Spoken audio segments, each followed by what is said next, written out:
Ba-ba-do-ba-ba, ba-ba-do-do-do, doodly-boo-boo, ba-do-do, doodly-doo-doo, ba-ba-bum, ba-da-ba-bow. Hey everybody, how you doing? Kind of weird. I'm sorry if I caught you off guard. I was supposed to be on at 8 tonight, and my friend Jonathan was going to join me. It was going to be cool. It was, uh, the hope was that it was going to be more than just me rattling on, but to actually have a conversation back and forth and have you join that.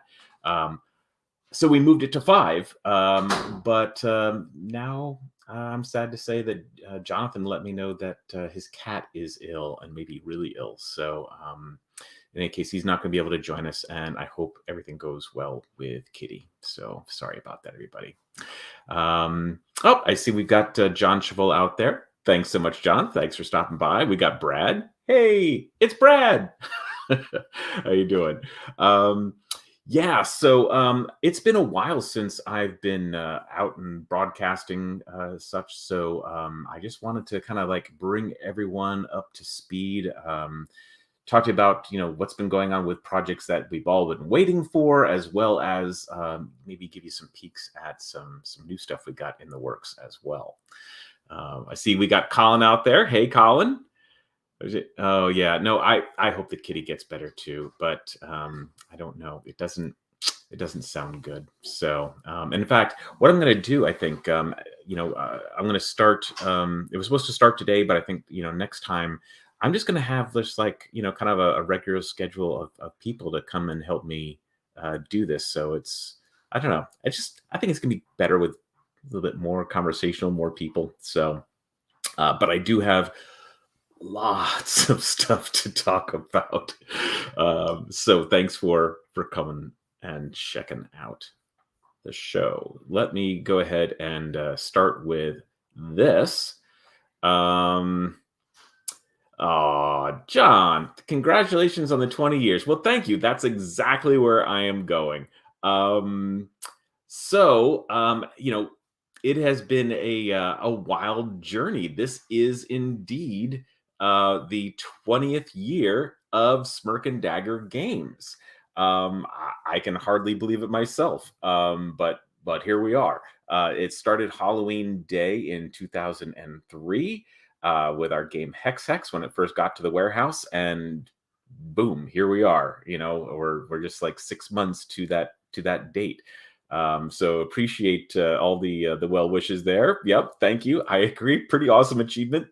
I think in this industry, just lasting this long is pretty good. But we've been lucky enough to actually have some really nice hits. We've had a lot of excitement over the years, and quite honestly, I've just loved being able to kind of bring to gaming things I love, whether they be projects that I have. Adopted really, or if they were my own babies. But it's just been great to put new games out. And more than that, it's been great to interact with so many amazing people in the industry, be they fans, designers, illustrators. I mean, we have such an amazing community. And I just get reminded that every time we go to a show and see friendly faces like Jack Birkenstock Jr. Thank you for stopping by, Jack. Yeah, and you're right. Great games they make for great memories, and great people make for great memories too. And there are so many of those out there. And I guess I'd be remiss if I didn't make a mention. Of course, I think most of you know that today we heard that the Klaus Tuber has passed. He's the designer of Settlers of Catan, but more than that, I think really kind of helped bring modern board gaming forward. Not just, so much of what we think about when we were, kids of what board games were, Parker Brothers and Hasbro and all that, they were games really made for kids. But, Klaus came from that German style where, they kind of modernized a lot of board games and made them more interesting. And so he was terrific in really kind of, I think, starting to open the doorway for more people to appreciate board games, make them more approachable with nice art and easy to understand mechanics, but still plenty for you to think about and enjoy. So um, in any case, so Colin is here. Hey, Colin, how are you? Speaking of hits, I just showed Boop to a friend over lunch. He thoroughly enjoyed it and said his wife would probably really enjoy it too. Well, that's great. Thank you very much. I appreciate that, and we will have some Boop news in a moment. Marcus and Samuel, hey, thanks for joining us. Yeah, so uh, 20 years. I can't even. I mean, I think it's no secret to most of you. I when I started doing this, I was doing it part time. Um, I had a very demanding day job as a creative director at a marketing agency, and I worked with folks like Dannon and Jameson, bringing their products to market and promote them, and and I was doing this from like 9 to midnight, and it was a passion project. It was a hobby and a hobby business. I just wanted to have the games out there, uh, and and then if it made money, great. But if it just paid for itself, that was going to be enough. And here we are now, 20 years later. It's now a my full time business, and it's been growing quite a bit over the past really 6 years. Some of the steps I took. Now, one of the steps I took, if you all remember, was that I had added a new line, which was Smirk and Laughter Games. And I had to do that because I had done such a good job of planting a flag and standing for Stab Your Buddy games that when I decided to broaden my shoulders when I went full time, I was gonna have to be able to appeal to more people. And when I first came out with a game that was not backstabby, it was just going to be push your luck where you could kind of screw yourself. Like every retailer I knew, like at the Gamma trade show, was like, "Whoa, where the heck is this? Where's the dagger in this Smirk and Dagger game?" And I was like, "Oh man, I did such a good job, but now I have to do something." So I had to like create Smirk and Laughter as just a way to let people know, oh, okay, we're gonna come out with additional things, so don't be shocked if you see a cooperative game from us, which would have been unheard of in the day. Well, of course, now 6 years later, no one is wearing a shocked face when we talk about co-ops. In fact, the last 3 4 games we've done have been co-ops, and pretty good ones at that. So moving forward, starting with this year on our 20th year, we will be dropping the Smirk and Laughter distinction. I think it's kind of outserved its usefulness. Smirk and Dagger is kind of the core brand. It's just now it's going to represent more than just backstabbing, as we've kind of shown in the last 6 years. Hey there, Scraff. Bill Lasik is here. How you doing? Good to see you. My dear friend Denise, how are you? And Holly, hey Holly, how are you? She says, hey, Boop was a hit when we demoed it on Savranti at the conventions. Oh, well, it's funny. So for when Boop first launched, gosh, in November, we blew through 12,000 units in 2.5 weeks out of my warehouse. Now, 12,000 units was the biggest print run I've ever done of any game. And for it to disappear in 2.5 weeks, I was blown away. So all of a sudden, Savranti came out and BGA came out with digital versions of Boop, which people have been enjoying when they couldn't get their hands on the actual game. So there is good luck, good news on that. We do have Boop back in stock, but more on that. Oh, hey, Eric, how are you? Thanks so much for stopping by. And Matt Ryan, wow, everyone's coming here. Oh my goodness. So the name drop will definitely help for when I'm talking about our different games, Colin said. Wait, which brand was that under? Right. Well, I think that's the problem. It was getting to a lot of confusion to have the two brands. It was necessary at one point, but now it's just leading to problems. So best just to ditch it. Now, I know a lot of you who are tuning in are hoping that I'm going to start talking about our two recent Kickstarters and where they are at. So without further ado, I am going to do that. But before I do, Matt, he says, I miss your face. Dude, I miss your face. Oh, that's great. Okay. Man. All right. Here we go. So let's talk about Behexed. Um, and Behexed, for those who have been waiting for it, the good news is, yes, it is here. It is through customs. It is in my warehouse.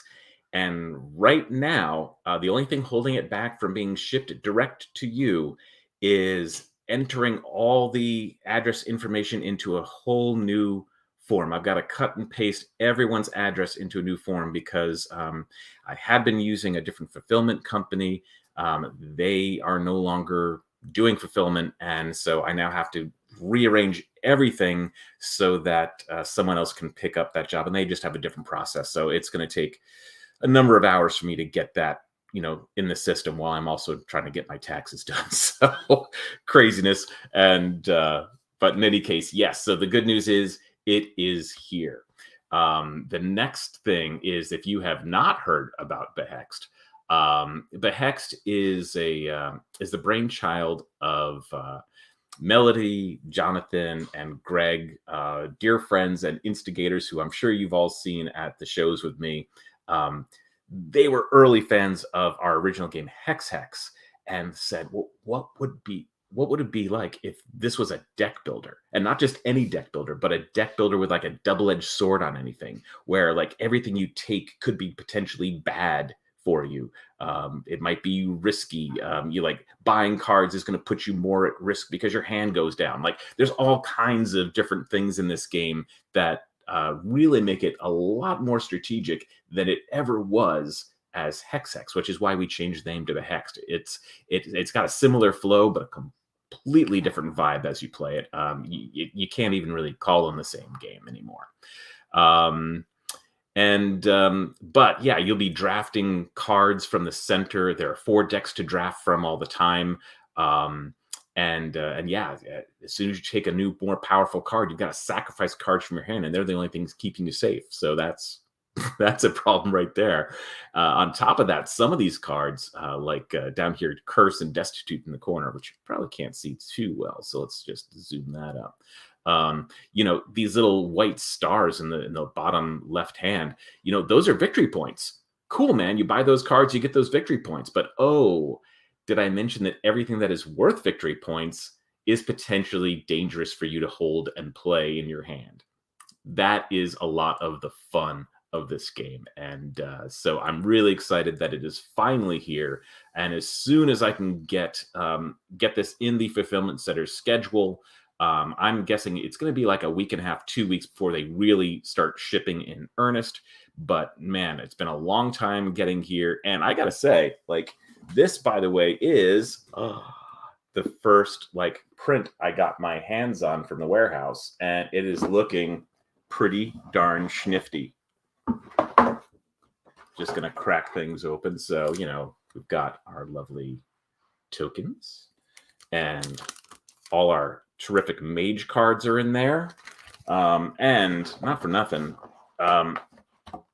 I think this is really cool that we've been able to put not 1, but 4 different expansion packs in this game. So they come in the base box, and when you get it, you play the base game. You don't open these yet because, quite honestly, there's a learning curve to all this stuff. And each of these is designed to kind of grow with you as you play your first or second game. Cool, nice. Then now you got the first expansion, you open that up, and it just naturally just like curves you up, because by the time you get to the 4th one, you've got multiple hexes flying around the table at once, and you definitely don't want that on your first game. So, all right, I see they've got some more comments in here. Samuel Stockton, hey, how you doing? Thanks for being here. Do you regret focusing so hard on the Smirk and Dagger brand as Backstabby originally? That's an excellent question, and the truth is, I do not. And quite honestly, the reason is because, man, I still love all all the emotionality that comes with backstabbing games. It's like this emotional roller coaster. And you see a plan, you clench your fist, and you're like, "Oh, I'm going to get you," and then you plot your revenge, and you get a big smile, and then when it goes off, amazing. Like that's what Smirk and Dagger actually is all about. It's that plan of lining up the final blow to get them back. But I did it because I really wanted to stand out and separate myself. So many mission statements of game companies when I started were, we make great games for everybody. Well, that's not really a mission statement. And I wanted my games to mean something, so my brand to stand out in some way. And it certainly did. For 14 years, I owned a very small niche of gaming in Take That games. But it is a niche. So again, when I was doing it as a one game a year, kind of a hobby business that was, about doing games that I loved and I appreciated and thought were hysterical, uh, great, no problem. But doing it as a business, you really wanted to appeal to more people, and not everyone is, taken with, that same kind of backstabby vibe, and that's cool. So I just had to offer more things. But do I regret it? Absolutely not. I think it was the right thing to do. Could I have broadened sooner? Maybe, but there was no impetus. There was no push to do so. But it was a great question. Thank you. Oh, Samuel Stockton. Here come the metal dice. Oh, we be showing that. Yes. Jack says, played a game of Behexed at Origins and it did not disappoint. I'm glad. Thank you. That's great. Yeah, it's kind of an odd duck. I think for people who really like deck building games, it provides a very different challenge and a different vibe. It really is. I mean, the kind of hot potato aspect of ping ponging back and forth as you cast a spell at someone and they have to defend it by playing a card and send it off to someone else. Like that kind of back and forth is still really part of the game. But the strategy of what you are building on the fly to build into your spell book it's actually a really significant choice every time you make it. And if you don't make it, are you leaving it open for them? And there's so much more to think about. It honestly it puts Hexex to shame. I think they really did an amazing job taking my game and making it modern and more interesting. So I'm glad you enjoyed it. Let's see. Oh, Manolis. Hey, how you doing? Manolis, obviously the designer of Shobu, one of the two. And of course, I saw we had Bill Lasik, designer of Koi, so it's the reunion party in here. So happy Jamie and I are able to be part of that with Shobu. Oh, hey, thanks, man. I am too. Shobu has continued to be just a wonderful game for us. So well respected in the industry. Last time I looked, it was I think number 23 on Board Game Geek in terms of abstract games.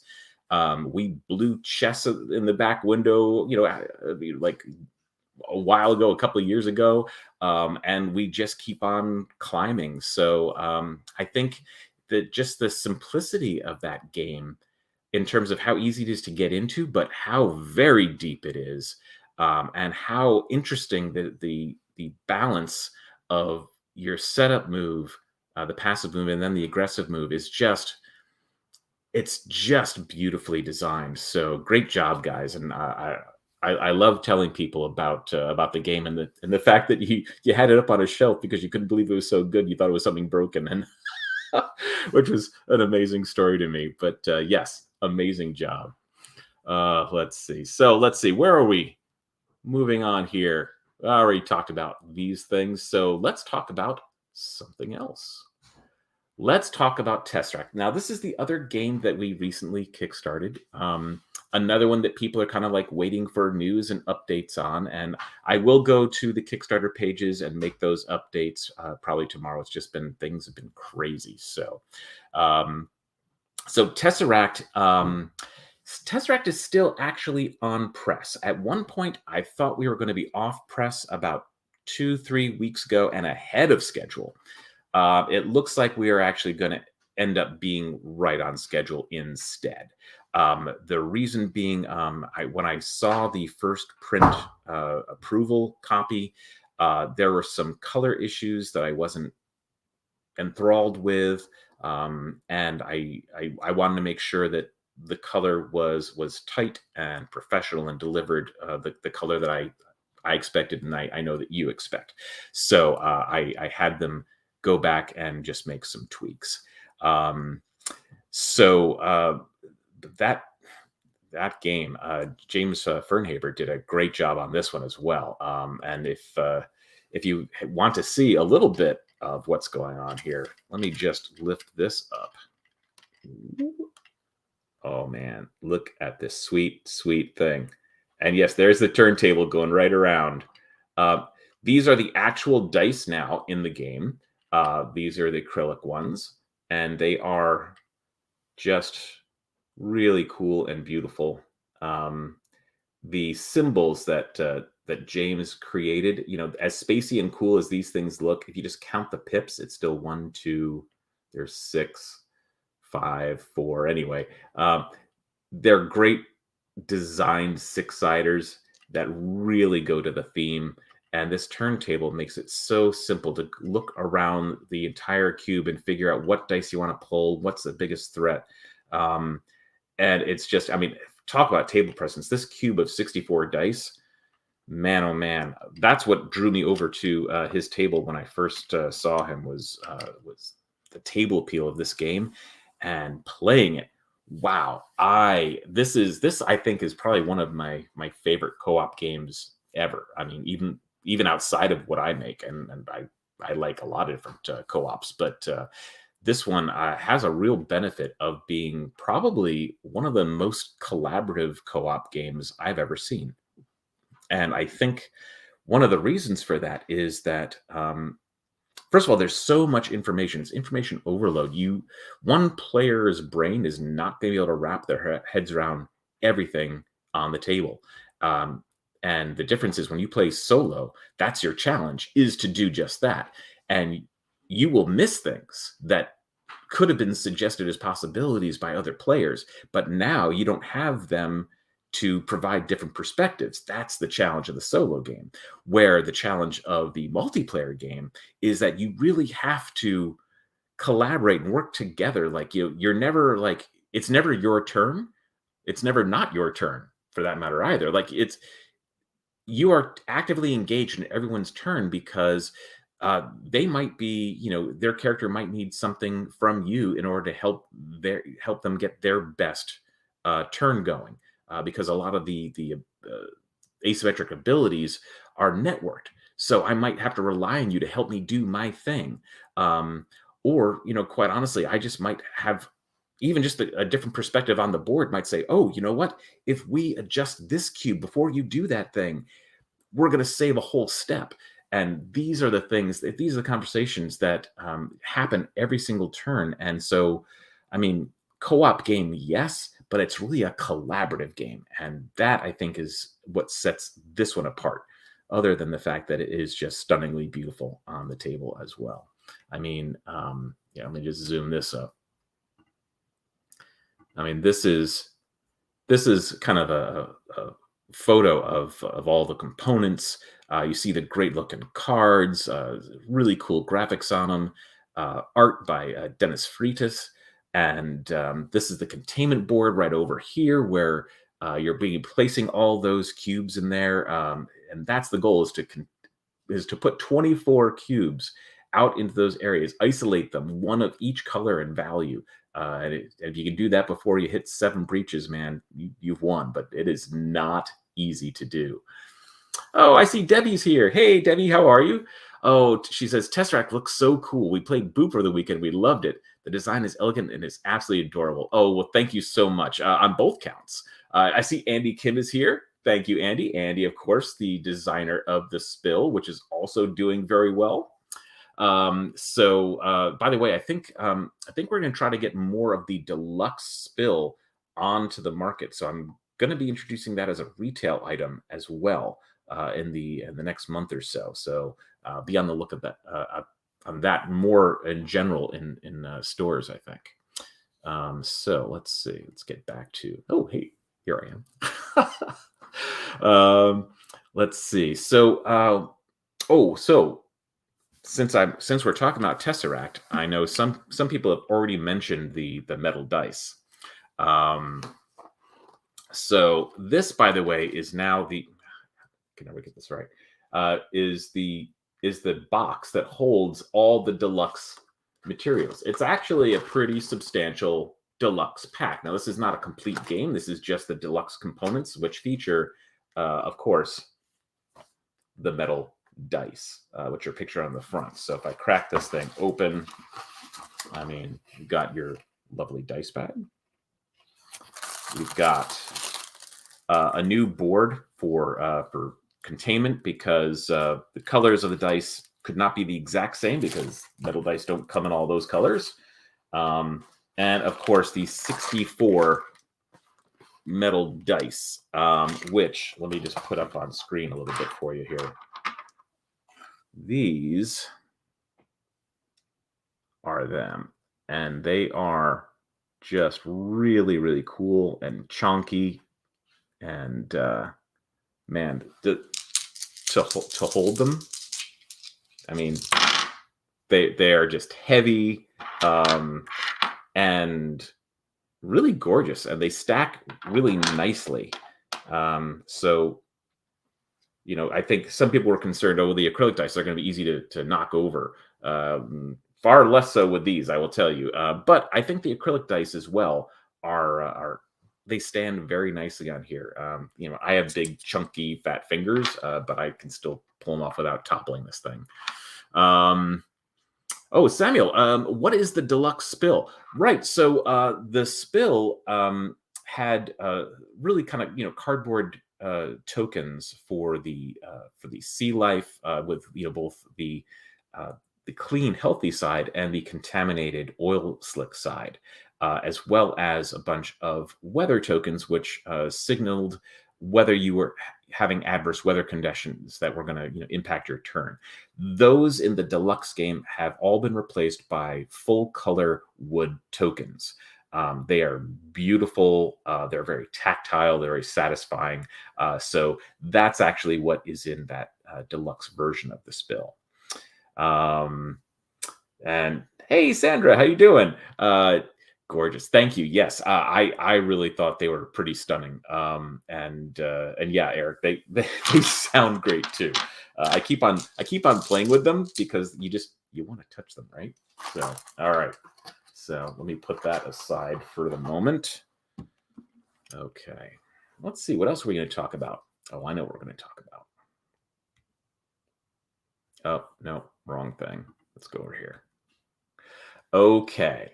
So, as I mentioned, way back in November, had a great run with Boop, 12,000 units out the door, 2.5 weeks. We finally, 2 weeks ago, got the next order. And everyone was like, oh, like, don't go crazy. It's not holiday anymore. So I don't know, you don't want to go nuts with the next print order. Well, I took everyone's advice and I printed another 12,000. Again, the biggest print run I've ever done for any game initially. So as a second run to do another 12 was like, it's a little risky, but I kind of think maybe they're hedging their bets a bit. So, well, it only took 1 week and my warehouse is empty. So they're out at distributors, they're still at retailers. You can still go find them at Barnes and Noble and everywhere else, but I lost them completely in a week. Other than the copies that I held back, either for a few retailer orders that worked with me direct, and also for conventions. Because if I don't have them for conventions, oh, people will be very, very upset with me. So don't worry, I will have them at conventions for you. But yes, amazing that the velocity of this game is incredible.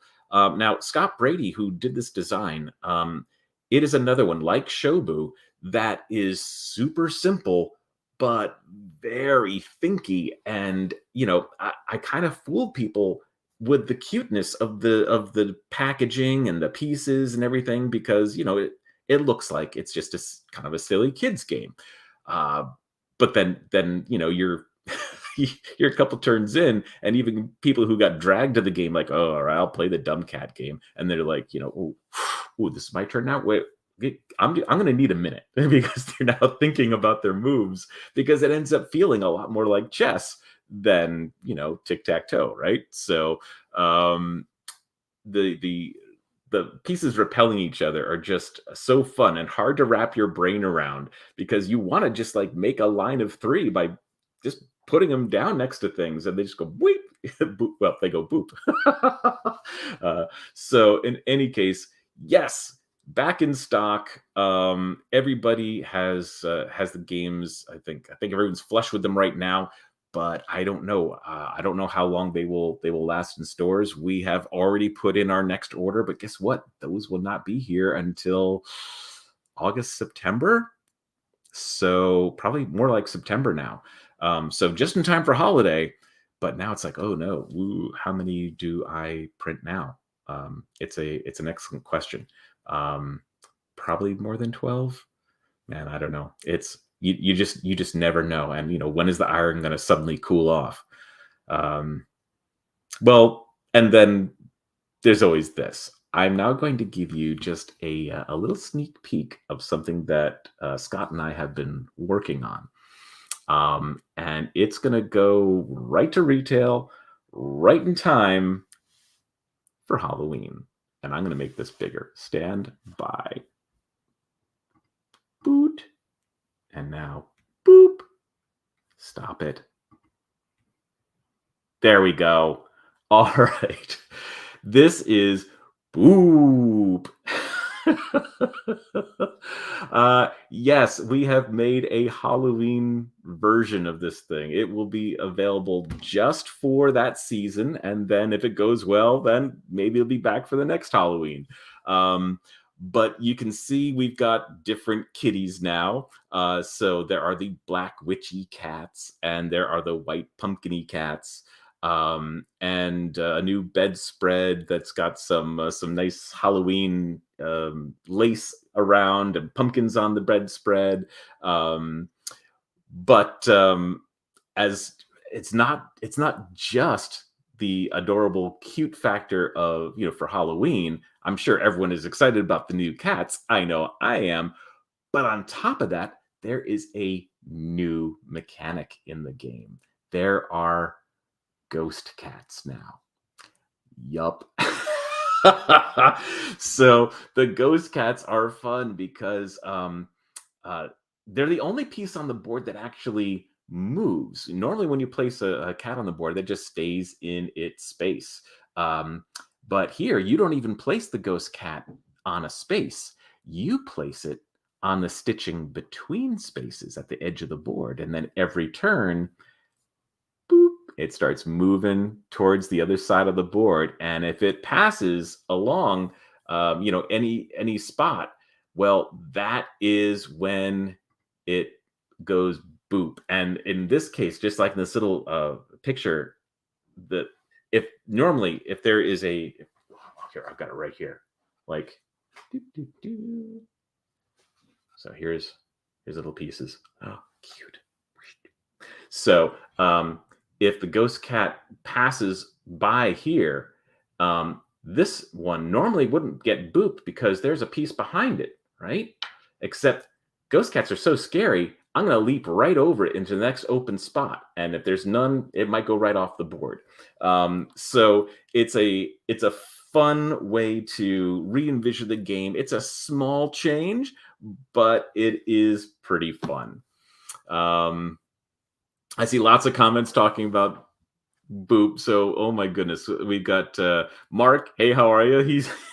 He's like awesome. Allison Burrell. Hey, Allison. What? Oh my! So many different little emojis. Oh, Kira. Hey, Kira. Well, I know what my next gift for Alex will be. Yes, indeed. I can't wait. So cute. Take all my money and ghostly cats. David Lockwood. Wow, I really love this format. Oh, well, thank you. Yeah. So yeah, lots of different cats. People excited. And we looked at a lot of different things that the ghost cats might be able to do, and quite honestly, a lot of them broke the game or made it feel like a completely different game. Scott and I went back and forth and just like brainstormed like crazy. And again, it was finally Scott who came back and said, "Well, what if they actually don't go on the board? They ride in between, and having a moving piece on the board that goes in between. It just felt so ghosty, like it's not even on the board. In fact, get this: they don't actually block spaces, right? So if oh look, quilt. If I have white here and black right below it, and the ghost cat moves through. Or actually, I'm sorry. Let's screwed up my example completely. We'll say that I can't do this very well. A white cat is sitting in a space. The ghost cat is in the space next to it, and black comes and puts it right there. It's going to boop the white cat anyway because the ghost cat is in between spaces and not really there. So it just boops right through, which is kind of neat, and it bends your brain a little bit. So anyway, so yeah. And Dana, thanks for being here, Dana. So exciting. Love the spoopy. We went around on whether we were gonna really lean into it, but like the game's called Boop, right? So how could it not be spoopy? But I had people who were like, really spoopy. I don't fancy that word, but I mean, you have to. You have to. It's great. Jack, when will it get there for purchase? So it is this thing that I just showed you. By the way, this is the first print. This went very, very quickly. We got from idea to on press in a matter of weeks. Really, like it was like a month, and so we did that because we wanted to make it in time for Halloween, and I think we should make it. So the goal is to have it here for August. I hope that I will have it for Gen Con, but certainly stores will have it in plenty of time for Halloween, and that was the real goal. Yeah, so exciting stuff, and there's going to be more Boop news. I mean, not right now, not this year, but we've got more plans for Boop. Just because it's such a really interesting game that's so ripe for fun ways to play around with the theme. So we shall. All right, Dave Chapman. Gen Con just got more exciting. For me too. Yeah, Eric. Yeah, hopefully for Gen Con, exactly. So, all right. Where to next? Well, let's see. Next up. Oh, so there's also Night Cage news. Now, I'm going to be kind of sneaky here. I'm not going to give you a lot of details because it is a work in progress. We will have an official announcement, and I think there's even an event you can sign up for where we are going to be showcasing a new expansion to the Night Cage. And the little line I have on here is from the hollow depths, something shrieks as it comes.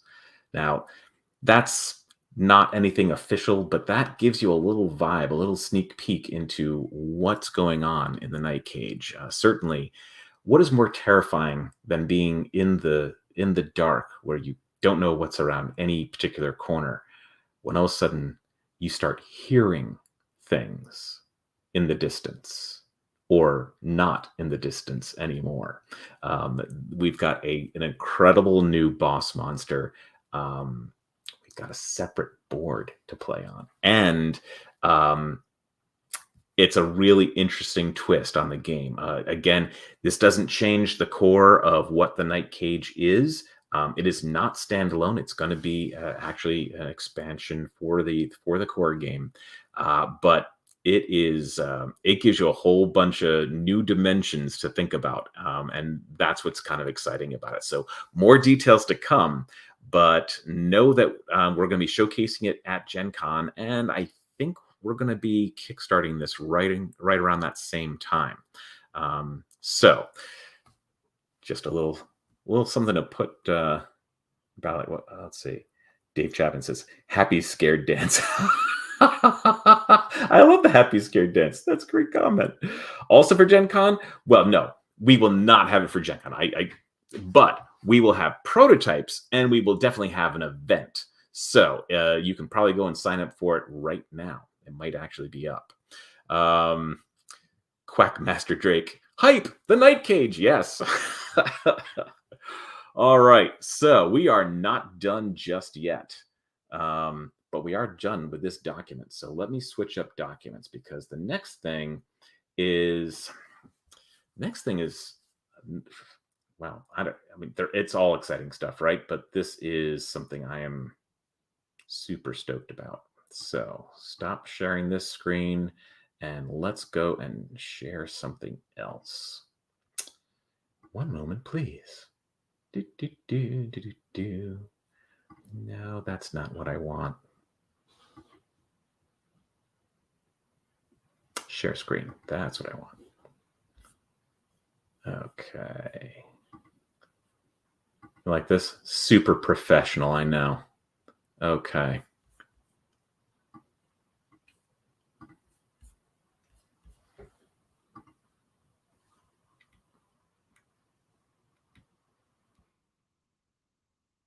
Okay, here we go. Now we're ready. Okay. So, we are going to be bringing to Kickstarter in June an amazing new game. This is from Winsmith Games, David and Travis, who I saw at Unpub last year and was stunned that this game didn't exist prior to now, because it's such an amazing idea, and it's well, here I'll just show it to you. So I'm gonna actually zoom in so you can. I'm gonna walk through an entire presentation on this because it's that cool and it needs some attention. So let's get rid of my face and bring it right here. All right, what is Adventure Party? It's a role-playing party game, and I know that sounds crazy, and it is, right? But this is a lighthearted game. You can learn it in 2 minutes, and it's essentially like a party style guessing game, but it delivers a full on role playing experience. And it's pretty incredible. So, 3 to 8 players are going to sit around the table as their favorite characters, and you're trying to get as much experience points as you possibly can for the party because it's, cooperative over 3 different adventures. Allison says, we played a few rounds at Gen Con and it was crazy, but it works. And you're right. So I agree. So in any case, well, what do you do? Well, everyone starts the game with a character. You have your own tiny character screen. It's a little trifold screen, and you're choosing what your favorite role or art, right? So the rogue or the sorcerer, and of course everyone gets a 20-sided die. Okay, now one of the players becomes the first GM, or in this case, the guest master. They are the lead guesser for the turn. And what they do is they draw an adventure card and they read it aloud. And it's got a lot of romance copy that says in a beautiful voice, the dragon's about to attack you. What do you do? Well, what you do is the first player then rolls a 20-sided die behind their screen. And the important thing is they hide the results so no one can see it. And then they've got these 2 magic item cards, right? Well, they're going to choose one of them, and they're going to use that item during their turn. Well, we know, we're all gamers. A roll of 20 is amazing, right? It's a stunning success. A roll of 1 is the worst. Everything fails. It's the worst possible thing that could have happened to you. I mean, no one's going to die because we still have more game to play, but I mean, everything else, you're probably, critically wounded. 10, just barely succeeding, but, probably with a lot of complications, and 9 is just barely failing, but at least nothing else terrible happened. Well, so this player rolled a 13. Cool. Well, that's a success. And now here's the trick of the game. You have to describe how you're going to use your hammer of smashiness against the dragon with enough detail that the GM can guess what you rolled as closely as possible. That's brilliant. I just love this idea. Well, what does that look like? So imagine, it's like, oh, well, I'm going to charge toward the dragon as it draws in this huge breath. Right. I'm going to take my hammer and I swing with all my might. The dragon sees it coming and it shifts back. So my blow, instead of landing on the jaw, lands on its clawed foot. But it crushes it with enough force that he swallows his fire. And he's probably not going to breathe fire on us this round because he's got some major indigestion. So the GM is thinking like, well, what was that roll? Now, everyone else at the table is also guessing, right? But they take their D20 behind their own screens and set it to what they think you rolled. So now the DM is like, well, I don't know. You bought some time, but the dragon didn't take much damage. Did you roll a 10? Now, if you guessed exactly, that's 5 experience points. That's the max. But for each one you're away, in this case, you're 2 away, that ends up being, or you're 3 away. So now it's, 2 experience for the party. And of course, everyone else now reveals their dice. And if you guessed exactly or 1 away, you earn personal glory. And that's all about the end game. But then, right, the tale continues. The dragon's still there. The next player goes. Now you're the GM. And now, okay, well, the dragon, swallowed its own breath weapon this turn. Cool. Now, Necromancer, what do you do? And they take their ghostly gloves of pummeling and they roll a 20 and they're going to tell their tale. And everyone gets a turn to be the GM. Everyone gets a turn at telling their adventure story. And then that adventure is over. And you play 3 of those. And you've got a full campaign that you play in an hour and you learned in 2 minutes. You've got campaign ideas that are like, well, all right, so one adventure is Pickpocket Row. And you are going through and choosing a mark in the square and an item that you want to steal. And how well do you do? Or it's a mind assault. There's a dark sorcerer that his powers, he gets inside your head and he can turn you against other adventurers of your party. Well, what's going to happen when you roll poorly, right? The riddle room, you've got to get across the room without setting off all the traps. Or bar bets, you're at the bar and you challenge each other to feats of skill. So whether it's arm wrestling or throwing axes or whatever, roll those dice and see how you do. But it's just got this really great role-playing experience in a party-weight guessing game, which is brilliant. I'm excited for this game, not just because, I know role-playing people are going to love it, right? People who love storytelling, they're going to love it. But I think about all the people who are excited about Dungeons and Dragons because of Critical Role, or they just walked out of the D&D movie, Stranger Things. And, if you remember your first time ever looking at the D&D books, like that's intimidating. Like, to go from, I want to learn D&D to finding a group and having someone run it and learn all that stuff, that's a lot. But they can probably get their first taste of adventure with a game like this. And I think that's really exciting too. And we've played with people who are both like role players and who are like just role play curious. And everyone seems to really enjoy it and be equally armed to play it well and quickly right out of the gate. So I have big hopes for this one. We're going to be part of Free RPG Day this year, which is now, I believe, June 24th. So our Kickstarter is the 13th, and on the 24th, that weekend, in stores all across the country and world, actually, stores are going to have events for Free RPG Day, and you will find a starter kit for Adventure Party in that box. So you can get your first taste of what this game is all about just by going to your local FLGS. So it's got character screens in it. Not the actual art, because I didn't have it at the time where I had to print this. So this is Cutthroat Caverns art that I just kind of threw on here. You've got all the different magic item little deck in there. You've got three mm, three fun scenarios to get through. So a full game, and of course the retailer would provide the dice and the other things. The tokens don't come with it, so there'll be a score sheet. But you will totally get a real and early experience with the game by going to that retailer for that event. So it's really cool. Let's see. So Dave had to go. So thanks for joining us. He was super excited. Now he's got his own live stream. So we go over there and check out his when you're done here. Um, let's see. Jack, yeah, saying it.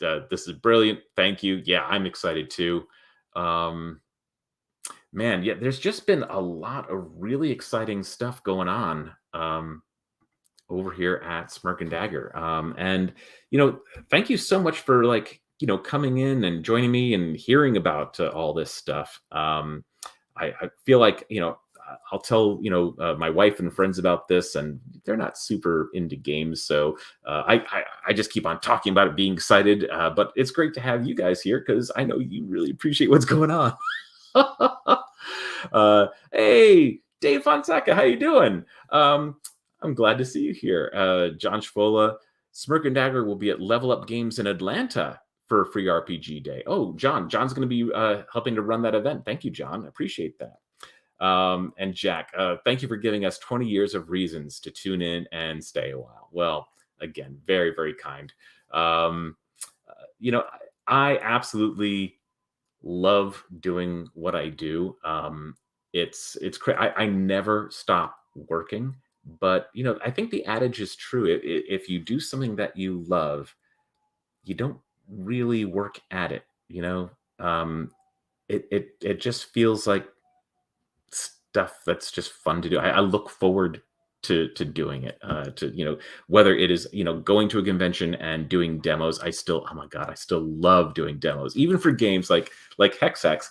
I've demoed that game thousands of times, and every time it is different and exciting because who I'm playing with is always different, and watching them get excited about the game is always just refreshing and contagious. So and I feel that way sitting down to doing mechanical art and graphic art and all that kind of stuff, which I still do most of myself. So and David, of course, he goes way back with me, back to my marketing days, where we we were creating Star Trek expansions and playing them on the tabletop for Red Alert. That's actually how I got into designing board games. Was I built on the backs of like some other games that were expandable, and we created our own content. And man, it was a blast. And then after 2 years of working on that Star Trek game, someone finally said, it might have even been Dave, said like, dude, why don't you make your own games? Like, you've been working on this for like 2 years for like no reason. It's just like for fun. And I was like, well, I never even thought about that. Well, here we are 20 years later. Michael, exciting stuff. Can't wait for more Boop and the Spill. All right. Well, thank you so much. Yeah, if you've got other questions, comments, let me know. But I think, in terms of the stuff I had to show you today, that's pretty much wrapping up. You will be able to see Adventure Party played pretty soon. It was played at MegaCon by a bunch of fabulous D&D celebs. So you're going to have a chance to see that. If you don't see it pop up on YouTube soon, it'll definitely be on our page once we start launching the Kickstarter too. So, oh my goodness, Julie's here too. Hey, thanks so much, Julie, for the well wishes. Yeah. So again, thanks so much for stopping by. Have a great day. Have a wonderful rest of your week, and we will talk to you soon. Keep playing, having fun. All right. Bye, everybody. And we're gonna go back to the outro. Do do do ba ba ba do do do do do do boo boo ba ba ba.